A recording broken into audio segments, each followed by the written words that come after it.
sus personas que le reportan y vea si estos datos son algo que es producto de un estudio o si es algo que se aplica en mi situación diaria.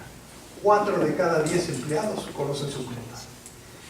Mi trabajo a veces como consultor es ir y preguntarle a la gente, bueno, ¿y usted qué? ¿Qué quiere? ¿Qué? Etcétera. Y me encuentro con un chorro de gente que no sabe nada. Por lo tanto, para mí sí es válido esa situación ahí. 2. Otro punto los empleados invierten 50% de su tiempo en actividades productivas. ¿Qué demonios hacen con el otro 50% de su tiempo? Chacotean, toman café, platican, hacen giras artísticas por toda la unidad de trabajo. 50% del tiempo en actividades productivas. Oiga, ¿y será esto importante para un director o para un líder? Yo creo que sí, porque tiene que tener a la gente que su fuerza de trabajo metida, orientada y realmente tratando de lograr las metas que tienen que lograr. Solo 40% se sienten motivados con su trabajo. El otro 60% está esperando que la situación mejore para irse a otro sitio por 5 pesos más. Y uno dice, cuando revisa este estudio de Gallup del año pasado, pues a veces como que tenemos que pensar que si estoy obteniendo los resultados que estoy obteniendo con situaciones como esta, ¿cuánto más podría llegar a alcanzar si realmente mejoro la efectividad de mi organización? Y una más. 50% de los empleados logran sus metas. Pues sí.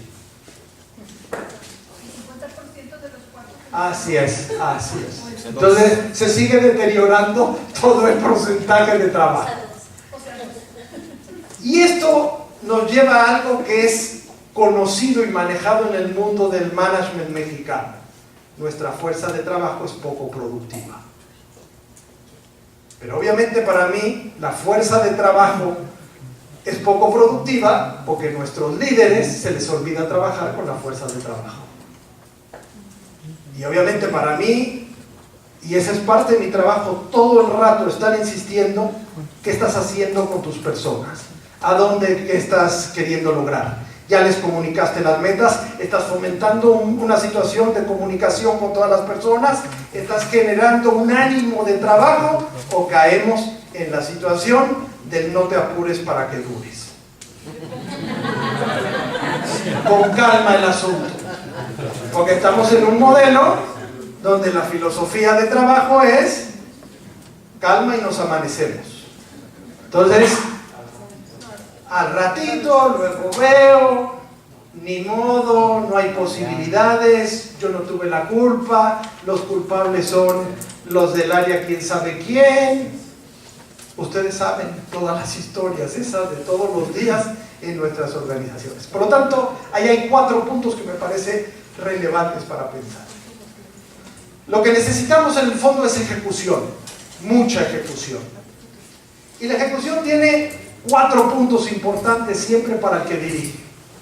Primera, focalizarse en lo importante.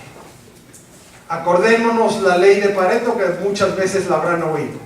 20% de las actividades generan el 80% de los resultados, 80% de sus actividades generan el 20% de los resultados. Por lo tanto, ¿a dónde me tengo que enfocar? Al 20% que genera el 80% de los resultados. Y su trabajo es llevar una buena administración de tiempo para que lo urgente no le acabe con lo importante. Y eso es focalizarse en lo importante. 2, tomar acción y medir.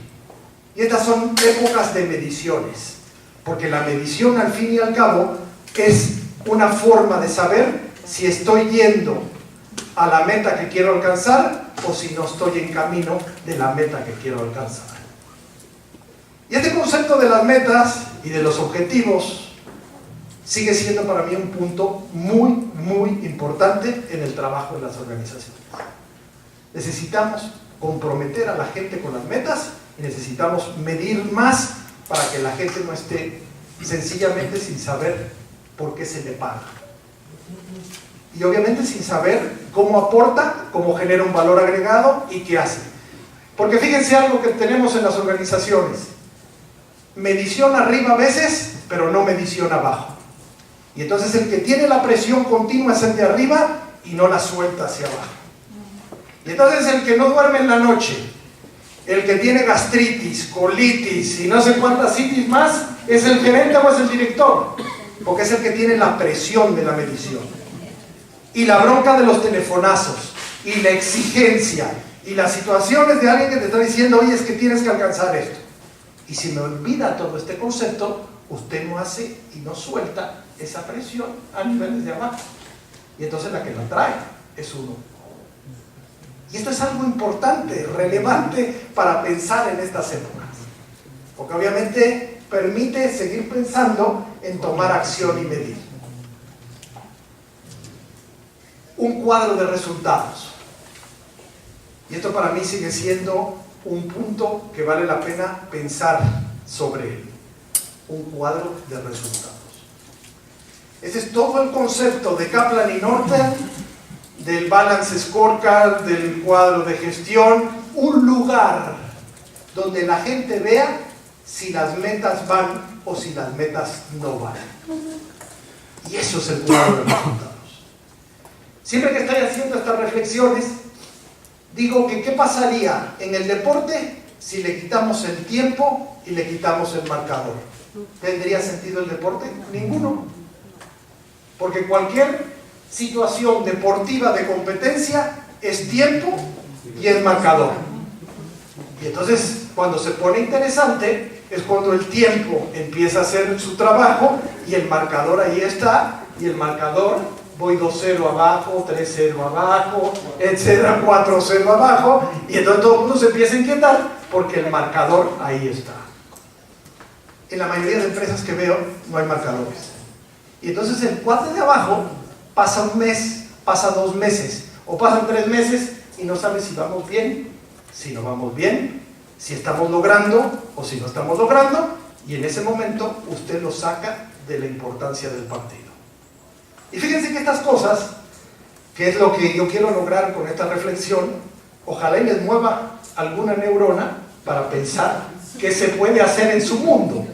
Porque obviamente yo conozco mucho del mundo de las organizaciones, no conozco el mundo de ustedes, pero ustedes sí conocen su mundo y saben si estas reflexiones, alguna de ellas se puede bajar y se puede hacer que funcione para que su unidad de trabajo mejore en forma importante. Y la cuarta es rendición de cuentas. ¿Y qué es la rendición de cuentas? Que yo me siente con las personas que tengo a mi cargo y le diga, ¿logramos o no logramos? ¿Por qué logramos o por qué no logramos? Y obviamente tenga la posibilidad de hacer un trabajo personal con las metas que se tienen para saber si las personas lograron o no lograron y por qué lograron o por qué no lograron. Y cuando usted esto lo convierte en un hábito gerencial de cada mes, verá cómo empieza la gente a activarse dentro de la situación del equipo. Porque obviamente ya no es que no pase nada nunca, sino que empieza a haber impacto del desempeño con la situación de rendición de cuentas. Y esos son 2 puntos que hay que estar ahí trabajando en la situación gerencial. Déjenme hablarles un poco de liderazgo, porque obviamente para mí es importante también que hablemos un poco de liderazgo. La primera definición es que para mí el liderazgo es hacer que las cosas ocurran. Y el reto del líder es qué pasa para que las cosas ocurran. Lo que yo me encuentro en las juntas gerenciales, en las juntas directivas a que me invitan, es que son siempre juntas de por qué no pasó lo que se suponía que pasara. Y esas son las juntas. Y entonces se pierde muchísimo tiempo en que cada quien dice por qué no pasó lo que se suponía que tenía que pasar. Yo me imagino que les estoy hablando de cosas que no aplican a ustedes, pero es importante que sepan todo lo que yo veo en el mundo de la realidad para que realmente hagan análisis, hagan ponderación, hagan revisiones de lo que pasa. Y el liderazgo es hacer que las cosas ocurran.